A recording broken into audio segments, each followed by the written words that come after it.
మాది ఎంచ గ్రామం. ఈరోజు ప్రజావానికి మా ఎంచ గ్రామం నుంచి మా గ్రామ సర్పంచ్ అండ్ మా గ్రామ వీడీసీ అధ్యక్షుడు, అదేవిధంగా మా గ్రామ ప్రజలు, రైతులు, యువకులు అందరం పెద్ద ఎత్తున ఇక్కడికి వచ్చి మరి మా ఎంచ గ్రామంలో పుష్కర ఘాట్ ఏర్పాటు చేయాలన్నది కొన్ని దశాబ్దాల కళ మాది.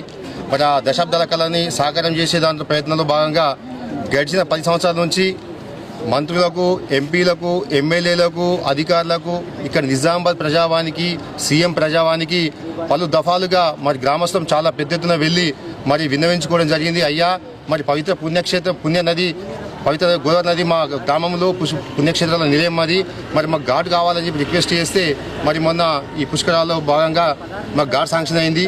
దానికి ప్రభుత్వానికి సహకరించిన ప్రతి ఒక్కరికి మేము ధన్యవాదాలు తెలియజేస్తున్నాము. కానీ కన్నుంది అనే సంతోషపడిపోయి కన్నీళ్ళు ఉన్నాయని చెప్పి ఒక బాధ మాకు కల్పిస్తున్నారు. మా ఎంచ గ్రామంలో మా గోదావరి బ్రిడ్జి పక్కన ఏర్పాటు చేస్తూ అనుకున్న మేము చూపించిన ఘాట్ ప్రదేశానికి కాకుండా మరి మా గ్రామానికి చాలా దూరంగా రవాణా వ్యవస్థ లేని దగ్గర మరి ఎవరో కొందరు చెప్పిందా అని చెప్పేసి మా యొక్క ఘాటును ఇక్కడి నుంచి అక్కడ తరలిస్తున్నారు. ఇది మరి పోరాటం మాదైతే ఫలితం వేరే వాళ్ళు ఎత్తుకోబోతున్నారు. మరి మా గ్రామ ప్రజలు రిక్వెస్ట్ని మీరు మరి ఎందుకు ఇట్లా మీరు పెడిచోనే పెడుతున్నారు, మాకు దశాబ్దాల కోరికను ఎందుకు మీరు కాల రాస్తున్నారని చెప్పేసి ఒక శోకతప్త ఆవేదనతో మేము ఈరోజు వచ్చి మరి కలెక్టర్ గారికి రెఫరెండం ఇవ్వడం జరిగింది. సర్వే అయిపోయింది, అధికారులు వచ్చారు, సర్వే చేసారు, అందరూ ఓకే అని చెప్పారు. మా గౌరవ ఎమ్మెల్యే, స్థానిక ఎమ్మెల్యే సురేష్ రెడ్డి గారు కూడా ఓకే, ఇక్కడనే స్థలం ఓకే అని చెప్పిన తర్వాత కూడా మరి లొకేషన్ ఎందుకు చేంజ్ అవుతుంది అనేది మాకు అర్థం కావట్లేదు.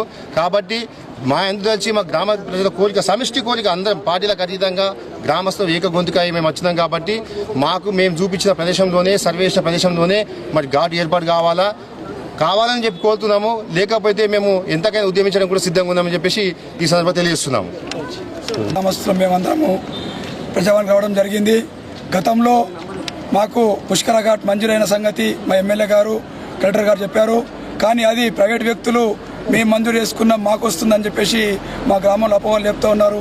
కాబట్టి గ్రామస్తులందరం కలిసి మేము ఇక్కడ ప్రజావానికి వచ్చి మా ఎమ్మెల్యే గారు చెప్పిన దగ్గర ఏదైతే బస్సు రోడ్ పక్కన చెప్పారో అక్కడనే మంజూరు చేయాలని చెప్పేసి మా గ్రామస్తులందరము ప్రజాప్రతినిధులందరం కాకుండా అన్ని పార్టీలకు అతీతంగా వచ్చి మేము ఎక్కడైతే ఎమ్మెల్యే గారు చెప్పారో 2 రిఫ్ల మధ్యలో అక్కడ నిర్మలించాలని చెప్పేసి మా విలేజ్ కమిటీ తరఫున, మా గ్రామస్తు తరఫున అందరికీ మేము అందరం కోరడం జరిగింది. ఈరోజు ఏదైతే మాకు అక్కడ అసౌకర్యాలు లేని చోట పెట్టడం కరెక్ట్ కాదు. మా దగ్గర అన్ని సౌకర్యాలు ఉన్నాయి. ఇప్పుడు ఏదైతే ఎమ్మెల్యే గారు చెప్పారో మేము గ్రామస్తులను చెప్తున్నాము, అక్కడ అన్ని సౌకర్యాలు మాకు ఉన్నాయి. కాబట్టి ప్రభుత్వానికి ఒకటే విన్నప్తి చెప్తున్నాము, అయ్యా మాకు మంజూరు చేశారు కానీ మాకు ఎక్కడైతే అనుకుంటున్నామో అదే ప్లేస్ పెడితే బాగుంటుందని చెప్పేసి మేము కోరడం జరుగుతున్నది. ఇంకొకటి, అక్కడ ఏదైతే ప్రైవేట్ వ్యక్తులు అనుకుంటున్నారో అక్కడ అన్ని ప్రజల నుంచి అంతా భూమి కొనుక్కోవాల్సి వస్తుంది. ప్రజలు గవర్నమెంట్ ఏదైతే అనుకున్న ప్లేస్ చెప్పిందో, ఎమ్మెల్యే గారు చెప్పిన దగ్గర అయితే ఏదైతే ఉందో అక్కడ ఎలాంటి రూపాయి ఒక భూమి కొని అవసరం లేదు. కాబట్టి మాకు అందరం దయతలిచి గవర్నమెంట్కి ఒకటే విధంగా చెప్తా ఉన్నాం, ఎమ్మెల్యే గారికి ఒకటి చెప్తున్నాం, అయ్యా మాకు మంజూరు చేసినందుకు చాలా సంతోషం, మా గ్రామస్తులను రుణపడి ఉంటాం, మీకు మా ప్రభుత్వానికి కానీ మీకు కానీ రుణపడి ఉంటాము. అయ్యా మా గ్రామస్తుల మేరకు మాకు పుష్కర ఘాటు ఇక్కడిని బస్సు రోడ్ పక్కన మంజూరు చేసి మాకు ఇక్కడ నిర్మించాలని చెప్పేసి కోరుతా ఉన్నాము. అందరికి ధన్యవాదాలు. చేశాం రాజేశ్వర్, నేను గ్రామ అభివృద్ధి కమిటీ అధ్యక్షుడిని. ఎందుకంటే మా ఎంచ గ్రామానికి ప్రభుత్వము పుష్కర ఘాటు శాంక్షన్ చేసింది.